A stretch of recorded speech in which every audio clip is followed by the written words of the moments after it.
Congressman, gaano ho ba katagal na ang brownout sa Siargao? Since ano po, December 1. Napakatagal na po niya, napakalaking perwisyo para sa mga residente, sa mga turista, sa mga investors. Yes, so, but in terms of tourism, nakita ko personally, because I was there noong December 4, fully booked pa po yung mga flights coming into Siargao from Manila, from Cebu. About, nagtanong kami sa CAAP, nasa 80-85% yung uh, ng mga pasahero sa mga eroplano coming into Siargao. Okay, at least yun po yung good news. Para po sa mga investors, malaking gastos po yun dahil syempre kailangan nila bumili ng diesel para sa kanilang mga genset. Yes po, but as of yesterday, last night, dumating na po yung mga genset, yung contingency plan ng Siarelco. Dumating na po yung malalaking genset, totaling to about 16 megawatts. So in a few days time, pag matapos siya ma-set up, babalik na po ang kuryente while ongoing yung repairs doon sa submarine I cable. see. Okay, that again is good news at magkakaroon na po ng kuryente. Ano ho ang inyong estimate? Kailan ho kaya? Depende po sa setup ng Siarelco kung gaano kabilis siya matayo yung apat na malalaking genset. Magpasalamat ako sa tulong din ni Speaker Ferdinand Martin Romualdez dahil napabilis po yung pagpadala ng mga malalaking genset.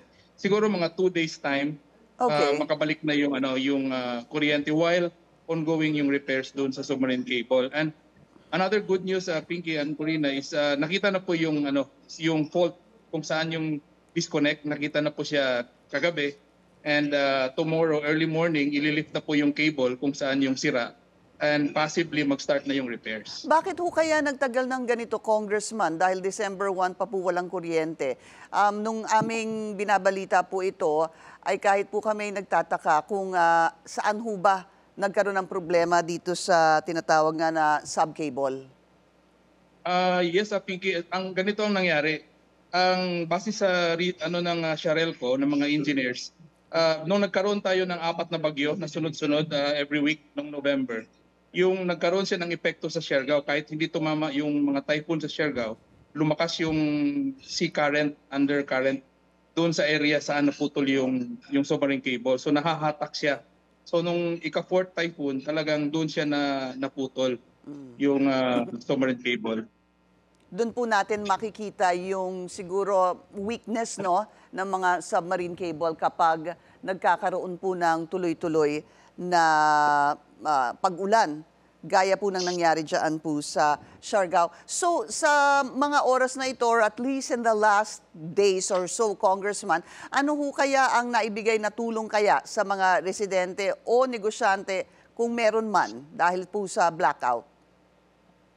Yes, ang natulong natin siniguro natin yung mga fuel supply. Tamang-tama yung mga fuel supply natin ngayon, hindi siya kulang, especially for the genset. And we distributed generator sets also to different towns because we have 9 towns. So nag-distribute tayo ng mga generator sets na tinulong ni Speaker Martin Romualdez. Nagpadala siya ng 30 generator sets plus 200 solar panels na dinistribute natin doon sa mga key areas kung saan siya dapat gamitin, especially sa mga water refilling station or water purifying stations. I'll just clarify, Congressman, isa na lang po. Dito po sa mga genset nga na nandyan po sa Siargao, will that power the whole Siargao? Yes po, yung large genset, yung 16 megawatt, yun ang magpa-power po ng buong Siargao. Okay, maraming salamat po sa inyong oras. Surigao del Norte Congressman Francisco Jose Bingo Matugas.